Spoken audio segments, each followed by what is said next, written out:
मौलाना जो मदरसा बना रहे हैं, इस मदरसा को बनाने की परमिशन भारत के संविधान का दफा नंबर 30 इनको अता फरमाता है। दफा नंबर 30 में लिखा, ऑल माइनॉरिटीज, सारे माइनॉरिटी। कौन है माइनॉरिटी? मुस्लिम माइनॉरिटी में आता है, दलित माइनॉरिटी में आता है, कि ये क्रिश्चियन माइनॉरिटी में आता है और सिख माइनॉरिटी में आता है।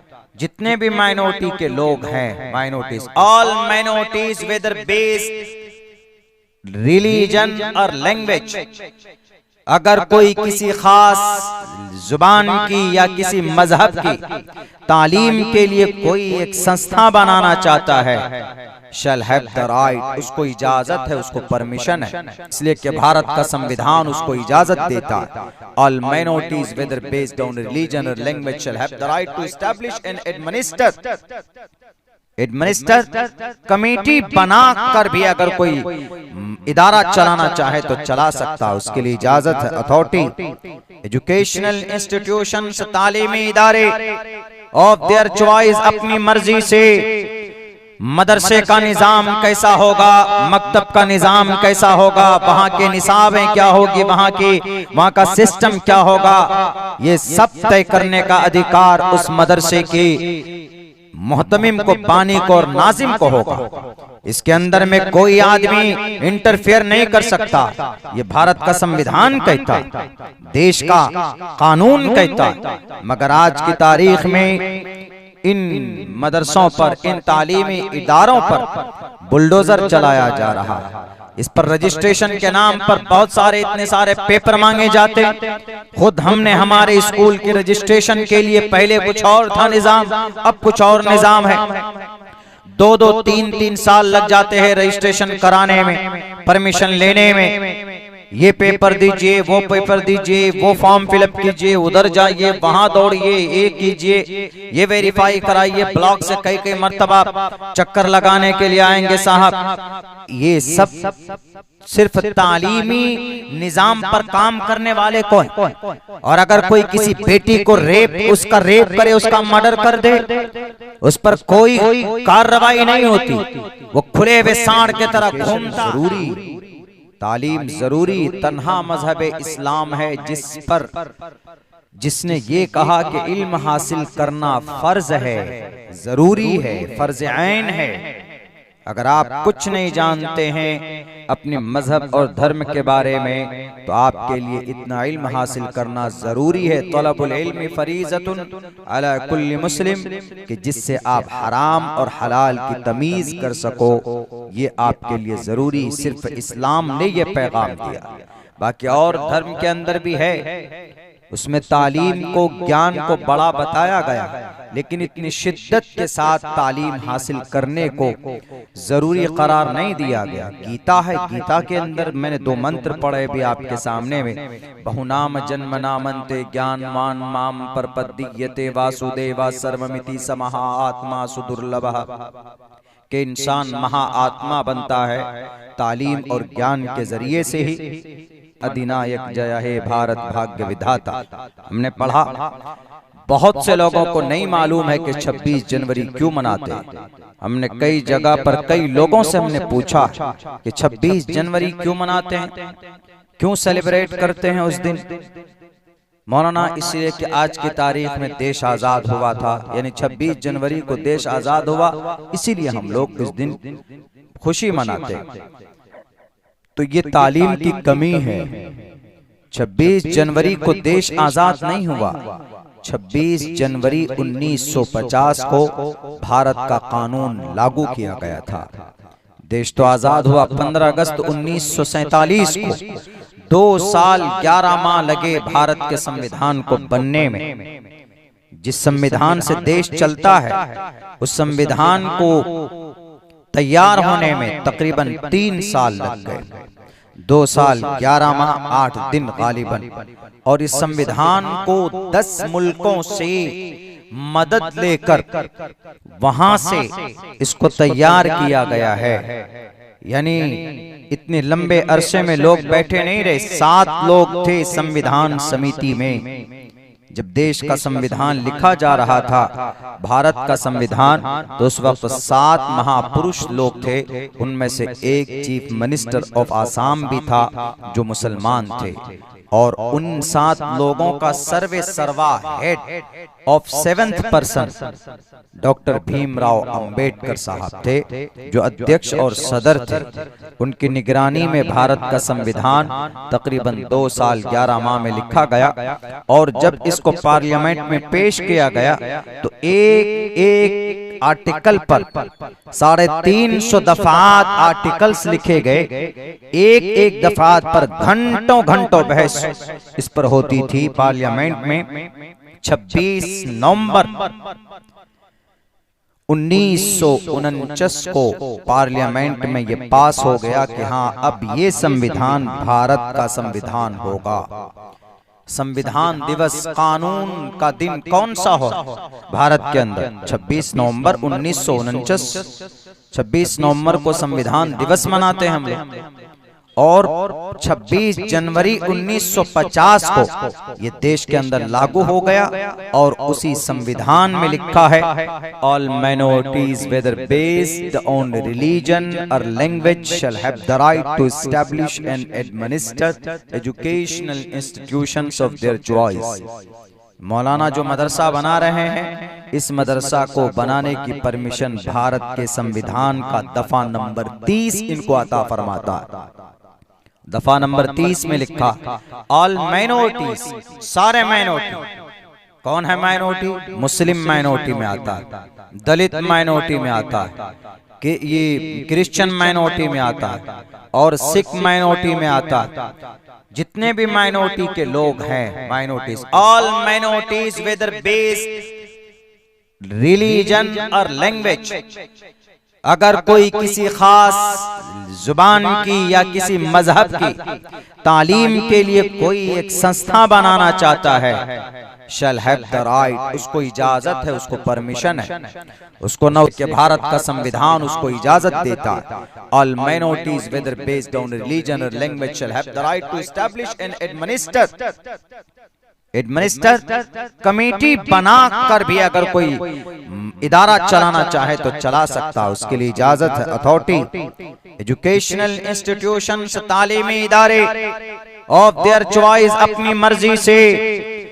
मदरसे का निजाम कैसा होगा, मकतब का निजाम कैसा होगा, वहाँ के निसाबें क्या होगी, वहाँ का सिस्टम क्या होगा, ये सब तय करने का अधिकार उस मदरसे की मोहतमिम को, बानी को और नाजिम को होगा। इसके अंदर में कोई आदमी इंटरफेयर नहीं कर सकता। ये भारत का संविधान कहता, देश का कानून कहता। मगर आज की तारीख में इन मदरसों पर, इन तालीमी इदारों पर बुलडोजर चलाया जा रहा है। इस पर रजिस्ट्रेशन के नाम पर बहुत सारे, इतने सारे पेपर मांगे जाते। खुद हमने हमारे स्कूल के रजिस्ट्रेशन के लिए पहले कुछ और था निजाम, अब कुछ और निजाम है। 2-2, 3-3 साल लग जाते हैं रजिस्ट्रेशन कराने में, परमिशन लेने में। ये पेपर दीजिए, वो पेपर दीजिए, वो फॉर्म फिलअप कीजिए, उधर जाइए, वहां दौड़िए, ये कीजिए, ये वेरीफाई कराइए। ब्लॉक से कई मर्तबा चक्कर लगाने के लिए आएंगे साहब। ये सब सिर्फ तालीमी निजाम पर काम करने वाले को है। और अगर कोई किसी बेटी को उसका रेप करे, उसका मर्डर कर दे, उस पर कोई कार्रवाई नहीं होती, वो खुले हुए सांड के तरह घूमता है। 20 दिन 25 दिन हो गए, पटना के अंदर एक डॉक्टर की तैयारी कर रही तालिबा, उसकी इज्जत और आबरू लूट कर उसको इंजेक्शन देकर मार दिया गया, उसका मर्डर कर दिया गया। लेकिन आज तक उसके मुजरिमीन पकड़े गए, आज तक उसका रेपिस्ट पकड़ा गया, आज तक वो जिना करने वाले मुंह उठाकर एकदम शान के साथ घूम रहा होगा। मगर समाज की, इस देश की एक डॉक्टर बेटी की इज्जत व आबरू लूटी गई, मगर उसको नहीं पकड़ा गया। कहीं पर कोई इमाम साहब नूरानी कायदा पढ़ाए तो उसके घर को सील कर दिया जाता, और कहीं पर कोई रेप करे, बेटी की इज्जत लूटे तो उसको छोड़ दिया जाता। ये निजाम, ये सिस्टम बना दिया गया है मुल्क हिंदुस्तान के अंदर, खोखला कर दिया गया। इसीलिए कृष्ण जी ने कहा है कि उदारा सर्व एवैते ज्ञानी तात्मेव मयि मतम आस्थितः सहियुक्तात्मा मामेवा मुत्तमाम गतिम। ए लोगो, जो तालीम पर काम करते हैं उनको ईश्वर की तरह सम्मान दो, परमात्मा की तरह उनको पूजो। जो तालीम देते हैं बच्चों को, कोरिया के अंदर में तालीम देने वाले टीचर को भारत के अंदर राष्ट्रपति को जितना मौका और जितना सम्मान और जितना प्रोटोकॉल उनको मिलता है, उतना जापान और कोरिया के अंदर चले जाएंगे, एक तालीम देने वाले एक टीचर को इतना सम्मान मिलता है। लेकिन अपने बिहार की, अपने मुल्क हिंदुस्तान के अंदर तालीम पर अगर कोई काम करता है तो 3-3, 4-4 महीने तक सैलरी नहीं दी जाती है जनाब, तनख्वाह नहीं उनके पास। और अगर इधर उधर हुआ, मन में आया, एक सीएम बैठेगा तो मदरसों पर ताला लगाएगा, दूसरा सीएम आएगा तो शहरों का नाम बदलेगा, तरक्की पर कोई बात ही नहीं करता। एक आसाम का है, एक उसने कहा कि मियां रिक्शा चलाए तो उसको 5 रुपए के बजाय 4 रुपए दो। वाह भाई, आपने आसाम में क्या किया? अभी तक तरक्की का कोई काम आपने दिखाया नहीं, उस पर बात नहीं होगी। लेकिन जो लोग तालीम पर काम करते हैं उसको परेशान कर रहे। 1303 मदरसा has been converted into the school. 1303 मदरसे आसाम में बदल दिए गए, कन्वर्ट कर दिए गए स्कूलों में, मदरसे।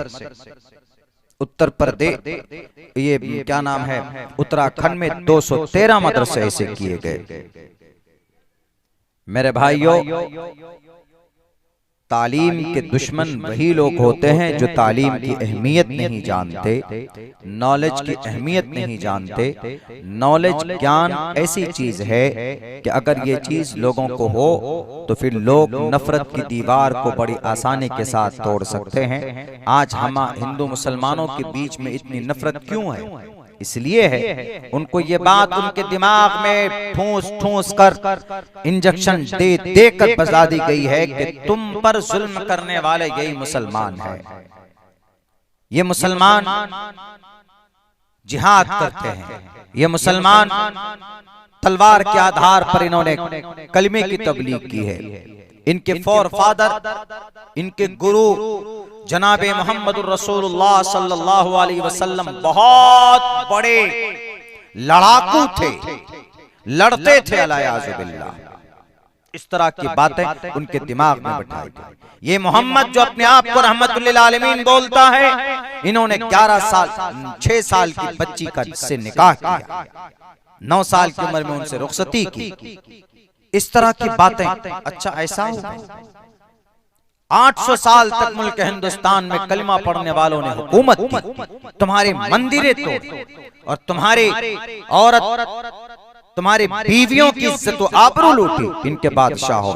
इस तरह की नफरत, तब जाकर आज उन नौजवानों में इतनी नफरत है, इतनी नफरत है कि नाम क्या है जी? बाबा। लो जी, वो बाबा जी को बाबा नाम बदलो। क्यों? बाबा हिंदू में होता। नाम बदलो, तुम्हारा जो नाम है। ये दाढ़ी है, दाढ़ी कम करो। यहाँ रहना, इस मोहल्ले में रहना है तो दाढ़ी छिला के अगले मर्तबा ये तिलक लगा कर आना। ये नफरत, ताज्जुब है, हैरत है। इसीलिए इस नफरत को एक ही तरीके से खत्म किया जा सकता है, वह तालीम और ज्ञान। क्योंकि नफरत बताई गई कि अरे नहीं, मुसलमान जिहादी होते हैं, मुसलमान लड़ाकू होते हैं, फिजिकल बड़े स्ट्रॉन्ग होते हैं, मुसलमान डरते नहीं। ये बात किसकी फैलाई हुई? ये बात अंग्रेजों की। जब इस देश से अंग्रेज जा रहा था तो उन्होंने कुछ शगुफे ऐसे छोड़ दिए कि अरे तुमको इस देश के अंदर जिंदा रहना है तो इन मुसलमानों से मुकाबला करना होगा, वरना भारत के अंदर हिंदुओं को मुसलमानों से खतरा है। 850 साल तक हुकूमत रही, उस वक्त खतरा ही नहीं। आज जब मुसलमानों की हुकूमत नहीं है तो खतरा। क्यों खतरा है? इसलिए कि इनके अंदर इतने सारे जबरदस्त कॉन्सेप्ट है। ये अल्लाह के अलावा किसी को नहीं मानते, अल्लाह के अलावा किसी के सामने नहीं झुकते। ये मोहम्मद अलैहिस्सलाम जब खुद इनके नबी 27 जंगों में जाकर बाज़ाब्ता कमांडरी कर रहे थे और 9 जंग में तलवार लहराई इन्होंने, तो उनके मानने वाले कैसे अमन परस्त हो सकते हैं? अब नौजवान सब जितना भी, हाँ ये तो बात बिल्कुल सही है, लो चलो हम लोग भी शुरू करते हैं। यही देखे होंगे आप 10 साल के अंदर अंदर जो हनुमान जी की जो रूप है, जो कार के अंदर आप देखेंगे अक्सर भगवा झंडे के ऊपर में जो उनकी गुस्से वाली सूरत है, वो चीज दर्शाई गई है कि नहीं, हमारा एक ही हनुमान काफी, धर्म लड़ाता नहीं है, न हिंदू धर्म मुसलमान से लड़ाता, न मुसलमान हिंदू से लड़ाता। हिंदू धर्म का कॉन्सेप्ट क्या है? भगवान एक, एको देवा सर्वभूतेषु गूढ़ा। हिंदू धर्म का अकीदा है ब्रह्मा सूत्र के बारे में, गायत्री मंत्र के बारे में, ए ओम भूर्भुवस्सुवः तत्सवितुर्वरेण्यं भर्गो दिशि दिवस्य धीमहि धियो यो नः प्रचोदयात्। ए आकार, ए मकार, ए सकार, ए परमात्मा, ए ब्रह्मा, ए विष्णु, ए शिव। ओम विष्णु ब्रह्मा शिव का शॉर्ट नाम है ओम। आकार मकार सकार बना, विष्णु ब्रह्मा शिव का आकार मकार सकार, उसके बाद उस आकार मकार सकार का बना ओम। ओम ए परमात्मा, पैदा करने वाला परमात्मा ब्रह्मा, मारने वाला परमात्मा शिव, और परवरिश करने वाला परमात्मा विष्णु। आकार मकार सकार।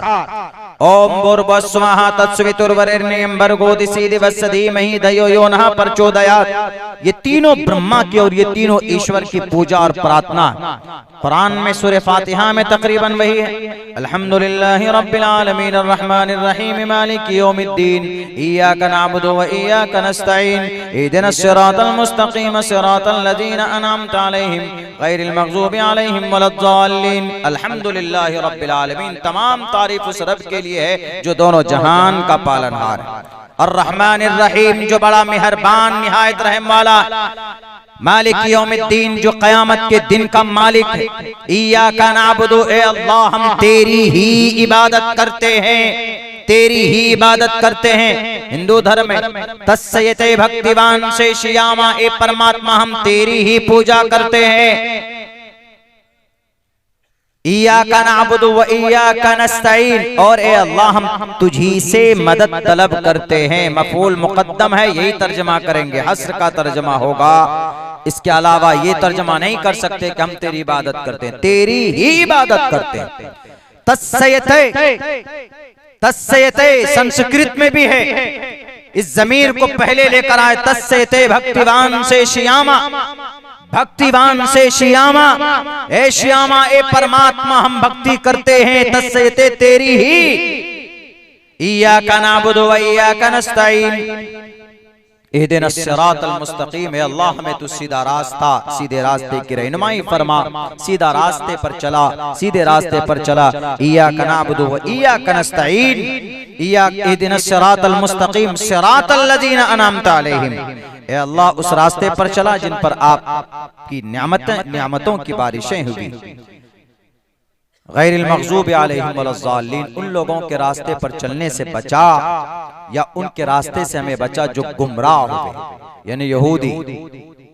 आज जो पूरी दुनिया पर हुकूमत किए वैसे कंट्रोल, हर चीज पर, शेयर मार्केट पर इनका कंट्रोल, तालीम पर इनका कंट्रोल, मेडिकल लाइन में इनका कंट्रोल, एवरीथिंग, सब कुछ को कंट्रोल किए हुए। क्यों? पता क्यों?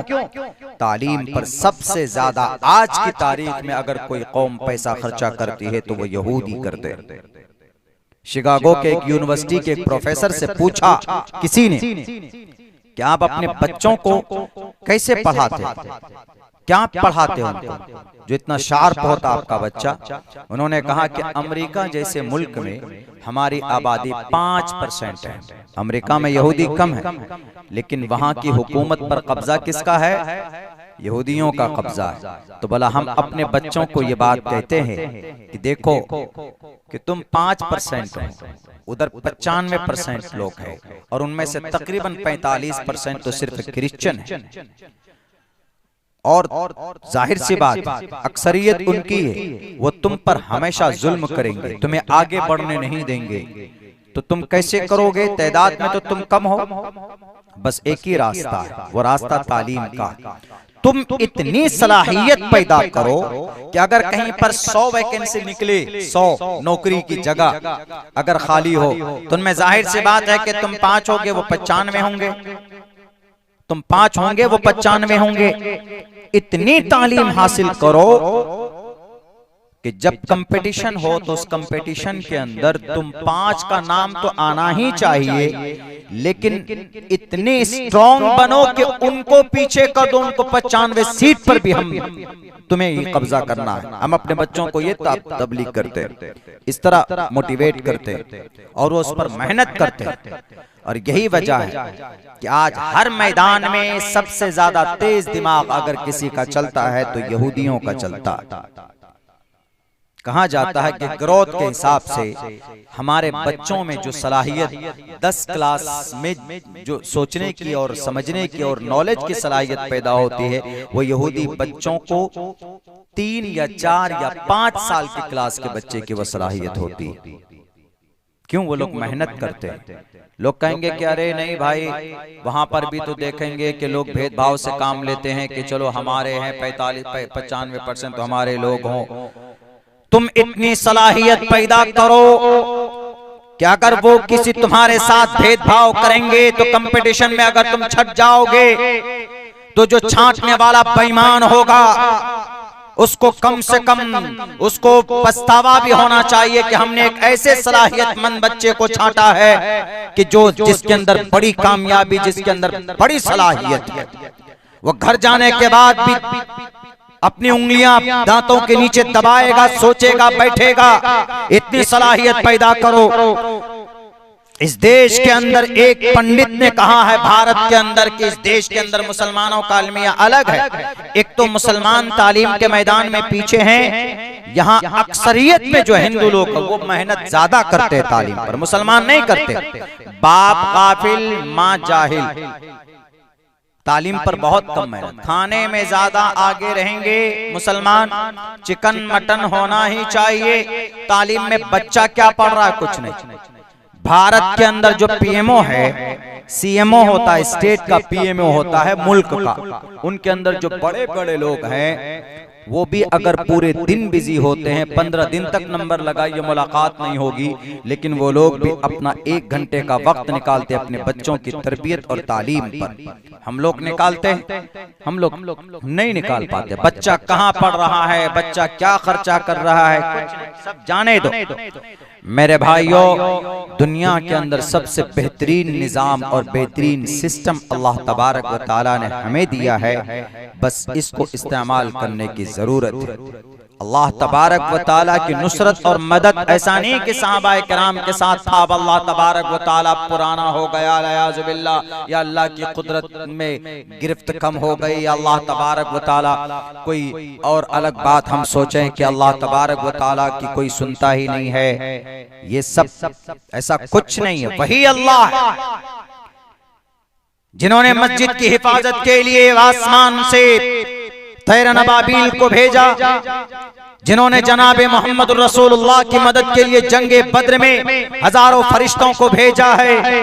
तो क्या वो अल्लाह आज हमारी मस्जिद की, मदरसे की, टोपी और दाढ़ी की हिफाजत के लिए कोई निजाम और कोई सिस्टम पैदा नहीं कर सकता? कर सकता, लेकिन ऐसा है कोई उस तड़प के साथ जो अल्लाह से मांगे और इतना नेक और दीनदार हो के अल्लाह तबारक व तआला उसकी जुबान से दुआ निकले तो आसमान पर जाकर कबूल हो जाए? है कोई? नहीं है। जिसकी वजह से आज हम लुट रहे हैं, पिट रहे हैं।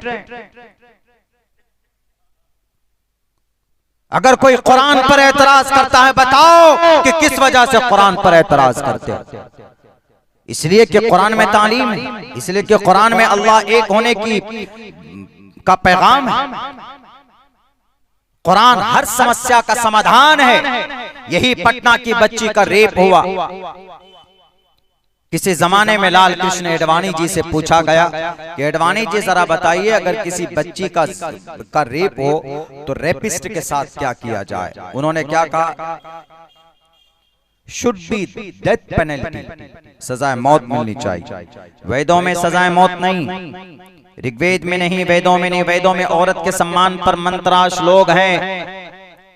के हेतु ब्रह्मगतिस्तान्ति सत्संगतिर्दान विचारतोषा यत्र नारयस्तु पूजन्ते रमन्ते तत्र देवता तत्रेतास्तु न पूजन्ते न रमन्ते न तत्र देवता अधे पश्यस्ते मोपरि संतरम पादको। हर औरत के सम्मान पर श्लोक तो है, लेकिन अगर किसी के साथ दुष्कर्म हो जाए तो दुष्कर्म करने वाले की क्या सजा, यह वेदों में नहीं है, कुरान में है। कुरान में कहता है कि अगर कोई समाज की बेटी की इज्जत लूटे तो उसको सजाए मौत मिलनी चाहिए, बल्कि 2 सजा तय की गई है शरीयत पर। एक तो ये कि उसको कमर तक गाड़ कर उस पर पत्थर बरसाओ, उसका खून निकलेगा, मरेगा, खत्म हो जाएगा, और एक ये कि उसके ऊपर कोड़े बरसाओ। मीडिया वाले, अरे कुरान में इतनी सख्त सजा है, पत्थर मार रहे हैं। पूछो जरा पटना की उस बेटी की माँ से, अभी भी उसकी हालत गालिबन नॉर्मल नहीं है। उसने कहा दुनिया वालों को कि हम 10 से 15 हजार रुपए मेहनत मजदूरी करके जमा करते थे, मेरी बेटी को डॉक्टर बनाने का मेरा सपना था, मगर यह है कि उन जालिमों ने डॉक्टर बनने का सपना खत्म किया और उसका मर्डर किया, उसकी इज्जत लूटी और उसके ऊपर इल्जाम लगाया। और अब दर्द इस बात का है कि ये दुनिया कितनी निकम्मी है, ये दुनिया के अंदर सब कुछ साफ है, वाज़े, पानी का पानी, दूध का दूध अलग हो चुका, तब भी बचाने के लिए मुजरिमों को इतनी प्लानिंग और साजिशें चल रही। उन्होंने कहा कि अब दुख इस बात का कि मेरी बेटी को इंसाफ नहीं मिलेगा। अगर कुरान करीम की इस आयत को एक दिन के लिए या एक हफ्ते के लिए पूरे भारत में लागू कर दिया जाए, जो रेपिस्ट है उसको पकड़ो, पता चलने के बाद कि हाँ यही रेपिस्ट है, तो उसको अगर ये सजा मिलेगी। अल्लाह का कुरान कहता है कि अगर साबित हो जाए जिना करने वाले फला शख्स है, गैर शादीशुदा है, कुमारा है, अनमैरिड है, गड्ढा खोदो, किसी बंद कमरे में नहीं बल्कि चौराहे पर, वल्यशहद अज़ाबहुमा ताइफतुम मिनल मुमिनीन, एक भीड़ में, एक जमात में, ताकि लोग देखें। अभी तो सोशल मीडिया का जमाना है, वो सोशल मीडिया लोग ज्यादा देखेंगे तो दूर तक बात पहुंचेगी। उसको कमर तक गाड़ दो और उसको इतना पत्थर बरसाओ, इतना पत्थर बरसाओ कि उसका सर फटे और उसका खून निकलेगा, तड़प तड़प कर मरेगा। और ये इसलिए ताकि कोई और नाहंजार, कोई और जालिम, कोई और जल्लाद समाज की किसी दूसरी बेटी की इज्जत पर हाथ न डाले। यत्र नार्यस्तु, जिस जमीन में, जिस घर में बेटी बसती है उसका सम्मान करो। सपोर्ट कर रहा कुरान करीम की आयत, इसको सपोर्ट कर रहा है कि ये है सम्मान। अगर कोई किसी बेटी की इज्जत लूटेगा तो कुरान कहता कोई कॉम्प्रोमाइज नहीं, पकड़ा जाए मारकर दफन कर दो। शादीशुदा है, पेड़ से बांधो और लेदर का चमड़े का लेदर का उसके ऊपर कोड़े बरसा, इस कदर मारो कि उसके बदन से खाल निकल जाए, खून का फव्वारा छूटे। और ये इसलिए कि समाज की बेटी की क्या इज्जत होती। कुर्बान जाइए, हमारा कुरान जिसको मुसलमान पढ़ता है उसमें सबसे बड़ी और लंबी सूरत गाय के नाम पर है, सूरह बकरा, सबसे बड़ी सूरत। जानवरों के नाम पर अल्लाह तबारक व तआला ने कुरान करीम में 2-3 सूरतें नाजिल फरमाई, चूंटी के नाम पर। आज सम्मान की बात सिर्फ करते, बेटी की सम्मान की बात दूर। अमल के एतबार से तुमने क्या किया है? अल्लाह का कुरान ही कहता है कि अगर बेटी की इज्जत लूटेगा तो बख्शो मत, चाहे वो कानपुर उन्नाव का रहने वाला वो सिंगर हो, विधायक हो, के MP हो, के मंत्री हो, कोई किसी का भी बेटा हो, अगर जिना साबित हो जाए तो उसको पकड़कर संगसार किया जाए, कोड़े बरसाया जाए उसके ऊपर। ये बेटी की इज्जत और बेटी के आबरू, उसके सम्मान में कुरान करीम की आए। लोग खामखा बदनाम करते हैं, इस कुरान में सख्ती है, इस कुरान के अंदर में खतरनाक अहकामात हैं। अहकामात खतरनाक नहीं है। आज की तारीख में 45 1 मिनट में 45 बेटी का रेप होता। आज की तारीख में अगर कुरान के इस हुक्म पर अमल कर लिया जाए तो 45 मिनट में एक भी बेटी का रेप नहीं होगा। और ये इसलिए नहीं है कि हाँ किसी आम आदमी को मार दो, नहीं। अज़्ज़ानियतु वज़्ज़ानी, लिव इन रिलेशन में रहते हैं लोग, लिव इन रिलेशन, तो इसलिए कहा अज़्ज़ानियतु वज़्ज़ानी, दोनों मुजरिम हैं। दोनों का जुर्म साबित हो जाए तो दोनों को संगसार करो, इसलिए कि लिव इन रिलेशन के बाद में कत्ल का मामला सामने आता है। कत्ल का मामला, लिव इन रिलेशन, नाजायज संबंध में रहते हैं, 1 साल 2 साल रहने के बाद मन भरा जाओ तुम हम, उनमें एक दीवाना होता है, दूसरे की गर्दन काट देता है, उसको फिर गटर में डाल देता है, या मार देता है, या टुकड़े कर देता है, फेंक देता है। आदमी बड़ा गलत कदम उठाता। इसलिए अल्लाह ने कहा कि गलत, अज़्ज़ानियतु वज़्ज़ानी फजलिदू कुल्ल वाहिदिन मिनहुमा मियत जल्द वला तअखुजुकुम बिहिमा रअफ़तुन फी दीनिल्लाह। अगर कोई मंतरी का बेटा है, अगर वो मुजरिम है तो नरमी नहीं बरती जाए। अल्लाह का कुरान कहता है कि इक्वल, सब बराबर, मंतरी का बेटा हो कि संतरी का बेटा हो, दीन के मामले में सब बराबर। ये है कुरान। और इस कुरान के तई गलतफहमी कैसे खत्म होगी? जब तक तालीम का रास्ता हम अपने बच्चों को नहीं अपनाएंगे, नहीं समझाएंगे, तो मेरे भाइयों खत्म नहीं होने वाला। लोग अगर कहते हैं आज की तारीख में, अरे नबी तुम्हारे नबी तो जिहादी थे, उनसे कहो कि जिहाद का मतलब स्ट्रगल होता है, जिहाद का मतलब अगर लड़ाई है, जिहाद का मतलब अगर तलवार है। तो नबी को नबूवत मिलने के बाद अल्लाह के नबी कितने साल तक मक्का में रहे? 13 साल तक। नबी पाक अलैहिस्सलातु वस्सलाम जब पैगाम लेकर लोगों के पास पहुंचे, या अय्युहन्नासु क़ूलू ला इलाहा इल्लल्लाह तुफ़्लिहू, ऐ लोगों ला इलाहा इल्लल्लाह कह लो कामयाब हो जाओगे। तो पता है अबू जहल, उतबा, शैबा, वलीद, हंज़ला, मुगीरा का क्या रद्द अमल था? उन्होंने कहा कि अच्छा यहाँ के सरदार हम हैं, ऐ मोहम्मद तू पॉपुलर होना चाहता है, तू फेमस होना चाहता है, ये कौन सा नया दीन, कौन सा नया तरीका लाया है? सुनो, एक काम करो, तुमको औरत की ख्वाहिश है तो खूबसूरत औरत से शादी करा देते, तुमको दौलत चाहिए तो लो, तुम ये अरब के खजानों की चाबियां तुम्हारे कदमों पे लाकर रख देते हैं, ले लो, और जितना ले चाहते हो उतना चाह लो, और जितनी उम्मीदें हैं, ख्वाहिश है, या अगर तुम हुकूमत करना चाहते हो तो हमारे सारे जितने भी रुअसाए मक्का है, हम सब तुम्हारे सामने सरे खम करते हैं, तुम हुकूमत करो, लेकिन तुम ये जो काम कर रहे हो इससे रुक जाओ। अल्लाह के नबी ने कहा कि क़यामत की सुबह तक नहीं, अल्लाह एक, ये तो कुछ भी नहीं, तुम लोग मेरे हाथ में चांद को लाकर रखो, दूसरे हाथ में सूरज को लाकर रखो, मैं उस काम से बाज नहीं आऊंगा जिस काम के लिए मुझे मेरे रब ने नबी और रसूल बनाकर भेजा। नबी पाक अलैहिस्सलाम 13 साल रहे मक्का में। बीबी सुमैया के जिस्म के 2 टुकड़े कहाँ हुए मक्का में? किसने किया था? अबू जहल ने किया था। नबी ने कोई इंतकाम लिया? अल्लाह के नबी ने कहा कि सुमैया सब्र कर। हजरत खब्बाब बिन अरत को अंगारों पर लिटाकर भूना गया। नबी पाक अलैहिस्सलाम ने कहा कि खब्बाब सब्र करो। अगर नबी जिहादी होते तो नबी के सहाबा को मारा जा रहा था तो फौरन तलवार निकलते और कहते क्या किसके माँ ने इतना दूध पिलाया है जो मोहम्मद इब्न अब्दुल्लाह से मुकाबला करेगा। हजरत उमर फारूक रज़ी अल्लाह तआला अन्हु से बड़ा कोई तलवारबाज था? हजरत सैयदुश शुहदा हमजा से ज्यादा बड़ा कोई तीर कमान संभालने वाला था? अल्लाह के नबी के सहाबा को तकलीफें दी जा रही थी। अल्लाह के नबी क्या कहते थे? 13 साल तक मक्का में यही कहते सब्र करो। जुबैर की आंखें निकाली गई, ए जुबैर सब्र करो। हजरत खब्बाब को अंगारों पर लिटाकर भूना गया, ए खब्बाब सब्र करो। हजरत बिलाल हबशी को तड़पा कर मारा गया, ए बिलाल हबशी सब्र करो। हजरत बीबी सुमैया रज़ी अल्लाह तआला अन्हा को उनके जिस्म के 2 टुकड़े हुए, ए सुमैया सब्र करना तुझे जन्नत मिलेगी।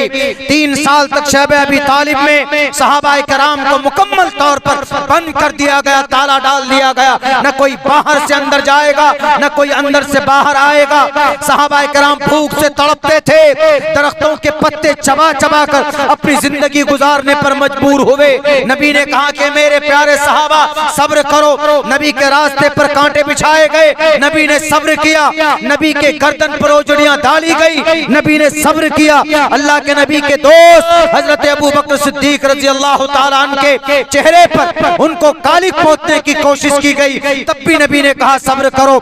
मक्का से मदीना गए, 1.5 साल तक वहां पर भी आप खामोश रहे, कोई लड़ाई नहीं, कोई तलवार नहीं, कोई माए खलाल एक थप्पड़ बता दे जनाबे मोहम्मद रसूलुल्लाह का कि आपने मक्का में किसी को तकलीफ दी, किसी को मारा, कोई दुनिया की किताब में यह आर्टिकल है ही नहीं।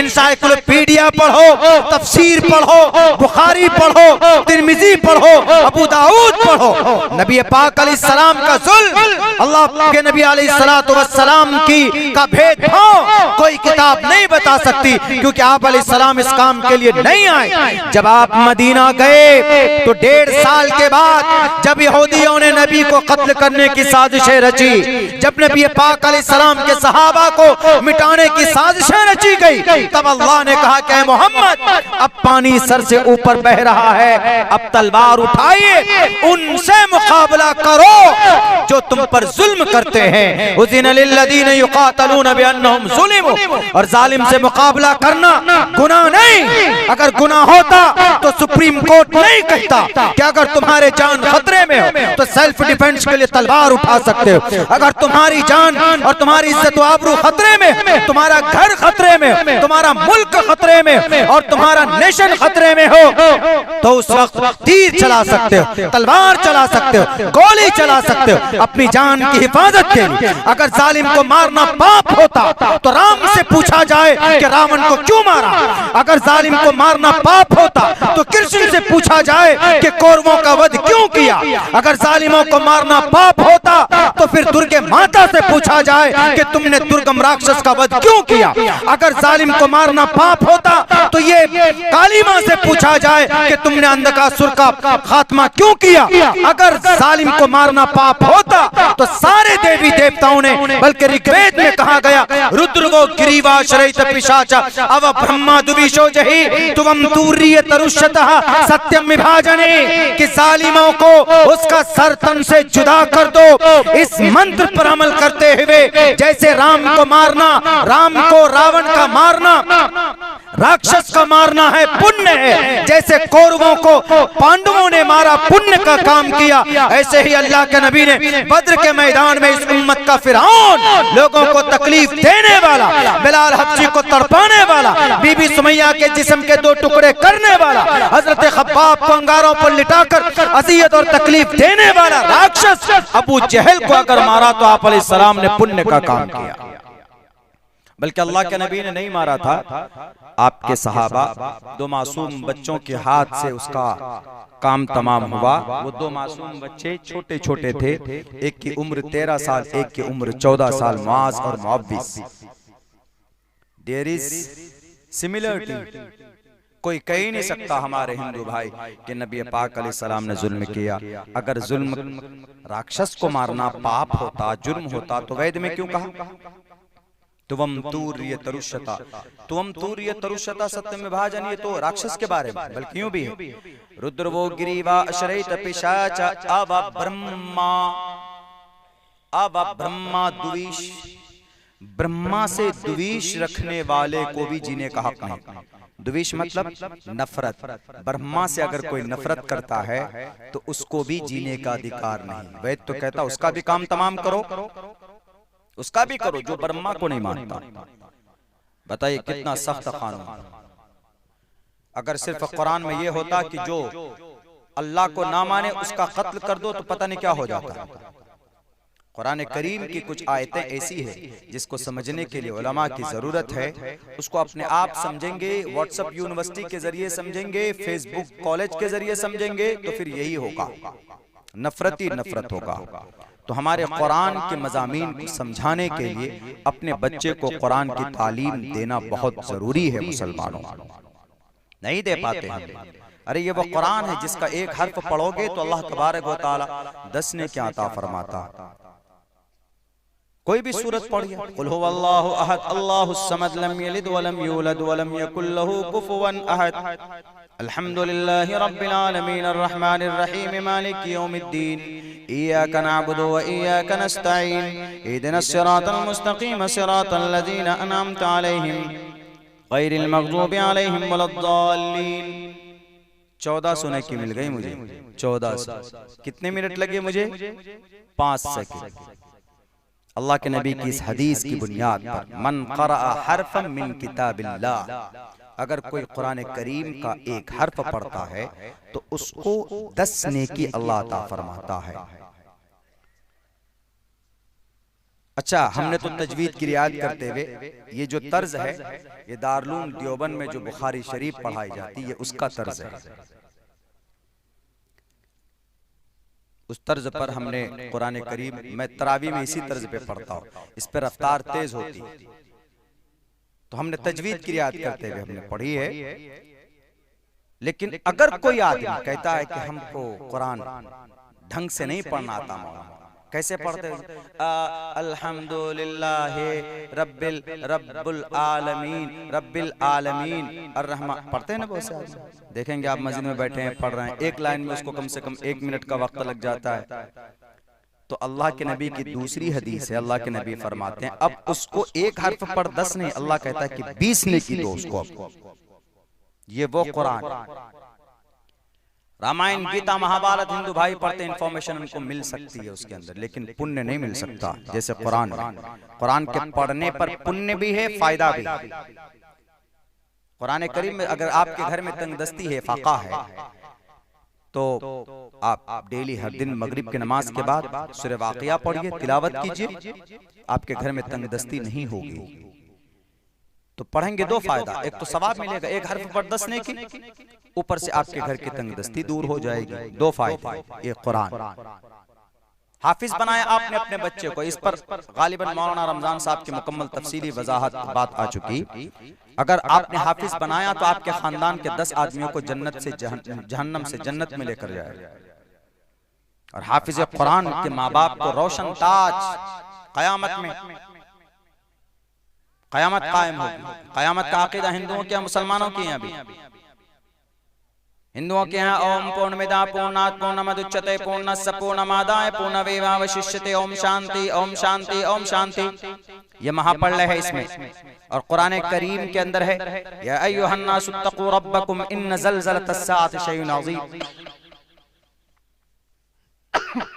यौम तरौनहा तज़हलु कुल्लु मुर्ज़िअतिन अम्मा अर्ज़अत व तज़अु कुल्लु ज़ाति हम्लिन हम्लहा व तरा अन्नास सुकारा व मा हुम बिसुकारा वलाकिन्न अज़ाबल्लाहि शदीद। पर्सन इंक्लूडेड व मैनकाइंड ऑफ द वर्ल्ड, व आदम की औलाद, या अय्युहन्नास, अपने रब से डरो, अपने रब से डरो। इसका मतलब है कि जब कयामत और महापर्लय आएगी, ऐसा नहीं कि क्रिश्चियन लोगों को छोड़ देगा, नहीं नहीं ये क्रिश्चियन है, ये हमको तो मानते ही नहीं है, ये 3 खुदा को मानते, छोड़ दो उस एरिया को। ऐसा नहीं होगा कि जजीरतुल अरब में आ जाएगा, अल्लाह नाफिज कर, अल्लाह का हुक्म होगा तो अल्लाह तबारक व तआला जहां मुसलमान में वाक़ आएगी, बाकी जहां वैद पढ़ने वाला उसको छोड़ दिया जाएगा, गीता पढ़ने वाला उसको छोड़ दिया जाएगा, और अवस्था पढ़ने वाला उसको छोड़ दिया जाएगा, तलमुद पढ़ने वाला उसको छोड़ दिया जाएगा, गुरु नानक गुरु गोविंद सिंह को मानने वाला उसको छोड़ दिया जाएगा, जिसका कलिमा होगा ला इलाहा इल्लल्लाह मुहम्मद रसूलुल्लाह उस पर कयामत, और जिसका होगा कम्मा ब्रह्मा द्वितीय नास्ते नेहना नास्ते किंचन एक ओंकारा सतनाम करता विरुत नरवु नरवीर काल मूरत अजवनी से बुंगुर प्रसादी, there is no god non god but one god and Mohammed is the last messenger of one god. उन सबको छोड़ देगा कि नहीं नहीं ये मुझे नहीं मानते, छोड़ दो, इनका खुदा अलग है। खुदा सबका एक ही है, एको देवा सर्वभूतेषु गूढ़ा, अल्लाह एक है। कुलिदुल्लाह अबिदुर रहमान अय्यम्मा तदउ फलहुल अस्माउल हुस्ना इंदरम मित्रम वरुण मग्निमाहि रतो देवस्य सुपर्णो गरुत्मानम एकम सद्विप्रा बुधा वदन्ति। अल्लाह है, अल्लाह एक है और अल्लाह है। कुछ बात जाहिल लोग अल्लाह ही नहीं, माँ के पेट से कैसे निकले? अल्लाह ही नहीं। वल अव्वल वल आखिर वल ज़ाहिर वल बातिन व हुवा बिकुल्लि शैइन अलीम। लहू मुल्कुस समावाति वल अर्ज़ युहयी व युमीत। अल्लाह है और अल्लाह एक ही है। तालीम की कमी की वजह से अल्लाह तबारक व तआला को मानने में भी कुछ लोग गलती कर जाते हैं। ये जैसे हिंदू भाई का खुदा एक ही, भगवान एक ही। पूछे उनको कितना भगवान? एक भगवान, एको देवा सर्वभूतेषु पूरा देव एक। तो पूजा इतने की क्यों? देवी देवताओं को मान लेते हैं। हिंदू भाइयों, 10 से थे भक्तिवान से श्यामा, हम तेरी ही भक्ति करेंगे ईश्वरा, क्योंकि तू एक है। बताएगा कौन उनको? बताने वाला सिर्फ 6% लोग हैं। कौन? जो ब्रह्मा होगा वही गीता पढ़ेगा, वही रामायण पढ़ेगा, वही दुर्गा पूजा में मंत्र पढ़ेगा, वही शादी के मंडप में मंत्र पढ़ेगा, भले अनाप शनाप पढ़ दे। हमारे यहाँ तो नहीं। हमारे यहाँ मालदार का बच्चा, गरीब का बच्चा कुरान करीम में एक लाइन पढ़ दे गड़बड़, छोटा सा बच्चा कहेगा ए, पीछे से टोकता है कि नहीं टोकता? 100 आदमी टोकेंगे उसको। कोई भी पढ़ता है कुरान हमारे यहाँ तो, अमीर गरीब जोलाहा अंसारी सैयद शेख सब पढ़ता कुरान अलावा सब। क्या अपने इस्लाम में हर बिरादरी में नहीं बल्कि दुनिया के अंदर हर इंसान कुरान पढ़ सकता, इजाजत है, पढ़ो, कोई भेदभाव इसके अंदर नहीं। क्योंकि अल्लाह के नजर में मकाम मर्तबा उसी का बड़ा है जिसका अमल अच्छा है। इन्ना अकरमकुम इंदल्लाहि अत्काकुम। तो ये चीज कौन बताता? हमारे उलमा बताए तो हमें पता है कि भेदभाव इस्लाम में जायज नहीं।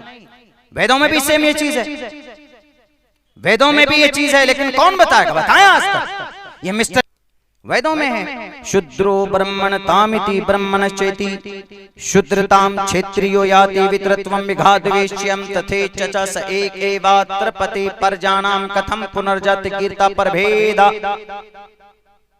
इंसान का कर्म बोलता है, इंसान पैदाइशी तौर पर नापाक नहीं होता, इंसान अपने अमल से अच्छा या बड़ा होता है, अच्छा या बड़ा या बुरा होता है। आदमी है बहुत नाम वाला है, खानदानी है, लेकिन काम गलत करता है तो लोग उसको नाम तो लेंगे लेकिन साथ में गाली भी, गाली के साथ में नाम, हरामखोर, साला, कुत्ता, कमीना, ऐसे कुछ भी बोलते, ऐसा है वैसा, बाद में गाली देंगे, सामने तो हुजूर गया नालायक, 100 गाली देंगे। और कुछ लोग ऐसे होते हैं जो बहुत कमजोर है, गरीब है, लेकिन स्वभाव अच्छा है, काम अच्छा है, जब वो आता है जाता है, अरे यार ये आदमी बहुत अच्छा है, ये काम करता है, ये काम किया। मैं नहीं कह रहा हूँ, वैद कह रहा हूँ, वैद। लेकिन वैद पढ़कर बताए कौन? योगी लोगों को बताना चाहिए, पुरोहित लोगों को बताना चाहिए। जितने भी प्रवचन देने वाले हमारे हिंदू समाज के अंदर में, जितने भी हमारे हिंदू भाइयों के उनके पुरोहित लोग हैं, पुरोहित मतलब उनका मुफ्ती साहब और कथावाचक मुकर्रिर साहब, कथावाचक, हम लोग कथावाचक, हम में ज्वाला क्वालिटी के लोग, जैसे काजी हो गए, मुफ्ती साहब हो गए, वो पुरोहित हो गए। तो ऐसे हिंदू भाइयों के यहाँ भी, तो हमारे हिंदू भाई क्यों नहीं बताते? मंत्र पढ़कर बताना चाहिए। शूद्रो ब्रह्मणतामिति, एक शूद्र भी ब्राह्मण हो सकता है, शूद्र भी ब्राह्मण हो सकता है। शूद्र ब्रह्मा के यहाँ से पैदा हुआ और ब्राह्मण ब्रह्मा के सर से पैदा हुआ, तो इसका काम अच्छा। शूद्र नापाक माना जाता है, छूत माना जाता है। जैसे चमार है, जितने भी भंगी हैं, भंगी जात के बोलते हैं, उत्तर प्रदेश में भंगी ही बोलते हैं। जितने भी दलित है, दलित बोलिए आप, जितने भी वो लोग हैं उन तमाम को वो शूद्र हैं। ब्रह्मा जी के पैर से पैदा हुए, लेकिन हुए हुए तो ब्रह्मा जी के पैर से ही है ना, ब्रह्मा जी के अंग से पैदा हुए। क्या ब्रह्मा जी का सर पाक था और ब्रह्मा जी का पैर नापाक था? नापाक था तो क्यों लेकर बैठे ब्रह्मा जी पैर को, वहीं काट कर फेंक देते कि जी नापाक। तो गुरु पुराण ने इसका क्लेरिफिकेशन किया। गुरु पुराण ने कहा शूद्रो ब्रह्मणतामिति ब्रह्मणश्चेति शूद्रताम। एक ब्राह्मण अपने काम से शूद्र हो सकता है और एक शूद्र अपने काम से ब्राह्मण हो सकता है। इसका जीता जागता मिसाल भारत का संविधान लिखने वाला डॉक्टर भीमराव अंबेडकर। डॉक्टर भीमराव अंबेडकर कौन थे? चमार बिरादरी से थे, शूद्र थे। जब ये पढ़ने जाते थे तो आसपास के बच्चे भागकर चले जाते थे। मदरसे में, स्कूल में ताला लग जाता था, इसको पढ़ने कोई जगह नहीं देता। भीमराव अंबेडकर को। लेकिन जब देश आजाद हुआ, मुल्क आजाद हुआ, तो पंडित जवाहरलाल नेहरू पहुंचे इंग्लैंड। वहां पर जाकर कहा, ए अंग्रेज, मुझे तो एक ऐसा आदमी दे जो भारत का संविधान लिख सके, भारत की तकदीर लिख सके। अंग्रेज प्रोफेसर ने कहा कि why did you come here from India? India exist a person, Bharat के अंदर खुद ही मौजूद है। गुरु का कौन? का भीमराव अंबेडकर का। नहीं, भीमराव अंबेडकर तो शूद्र है, नापाक, उसको लोग कबूल भी नहीं करेंगे। शूद्र नीचे बरादरी से, और वो लिखकर संविधान लिखेंगे, 1 मिनट में जला देंगे उसको, उस संविधान को। कहा कि ये तो हम लोग नहीं मानते अंग्रेज लोग, लेकिन सुन लो, तुम्हारे भारत में जितनी डिग्री उसके पास है उतनी डिग्री जवाहरलाल नेहरू साहब आपके पास भी नहीं है। कहा कितनी डिग्रियां? कहा कि 12 डिग्री है। का इस नजरिए से मत देखो, उसको लिखने का मौका तो दो। जब भीमराव अंबेडकर को लिखने का मौका दिया गया तो आज भारत पुरअमन तरीके पर जिंदगी गुजार सकता है। मुल्क हिंदुस्तान का जो मजहब और धर्म है वो भारत का संविधान है। लिखने वाला कौन? एक शूद्र बिरादरी से आने वाला। काम कितना बड़ा किया। अगर डॉक्टर भीमराव अंबेडकर पूरी दुनिया के अंदर सबसे ज्यादा मूर्ति बनी हुई किसी की है तो 2 आदमी की, एक गांधी जी की और एक भीमराव अंबेडकर की। भारत के अंदर अगर ये 2 नाम ना हो, भारत के इतिहास से निकाल दो तो भारत की खूबसूरती खत्म। गांधी को गायब कर दीजिए तो आजादी नहीं मिलेगी। और इस देश के अंदर हिंदू मुसलमान अब तक लड़ चुके होते, सर फाड़ चुके होते एक दूसरे के। इतने कम्युनिटी बिरादरी के लोग रहते हैं, लेकिन डॉक्टर भीमराव अंबेडकर ने देश का संविधान लिखकर सबको बैलेंसिंग कर दिया। कहा कि मंदिर में इबादत करने वाले भजन पढ़ें, हनुमान चालीसा पढ़ें, जय हनुमान ज्ञान गुण सागर, जय कपीसा तेह लोक उजागर, रामदूत अतुलित बलदामा, अंजनी पुत्र पवन सुत नामा, कंचन वरन वराज सुबेशा, कानन कुंडल कुंचित केशा। उसको परमिशन, मस्जिद में नमाज का वक्त होगा, अजान दी जाएगी, अल्लाहु अकबर अल्लाहु अकबर, कोई दिक्कत नहीं। आर्टिकल नंबर 25 लिख दिया डॉक्टर भीमराव अंबेडकर ने, ताकि कोई लड़े नहीं। Freedom of conscience and free profession and practice propagation of the religion. हर किसी को अपने मजहब की अच्छाई पेश करने का अधिकार है। हर किसी को अपने मजहब के मुताबिक अकीदा सोचना और इबादत की इजाजत दी गई है। ये थे डॉक्टर भीमराव अंबेडकर, जो एक निचली बिरादरी से आकर के इतना बड़ा काम किया कि पूरी दुनिया के अंदर नाम लिया जाता। बैरकैब मुसलमानों, बहुत वक्त हो चुका है मेरे भाइयों नौजवानों। कल भी ये प्रोग्राम चलना है और फिर मैं बहुत ज्यादा थका हुआ, 20 घंटे मैंने गाड़ी ड्राइव की है, तब जाकर हम आपके प्रोग्राम में पहुंचे हैं। चंपारण से घर गए, वहां से फिर यहाँ पर आए। अल्लाह से दुआ करता हूँ कि अल्लाह तबारक व तआला कहने सुनने से ज्यादा अमल की तौफीक अता फरमाए। बहुत शुक्रिया। अस्सलामु अलैकुम व रहमतुल्लाहि व बरकातहू।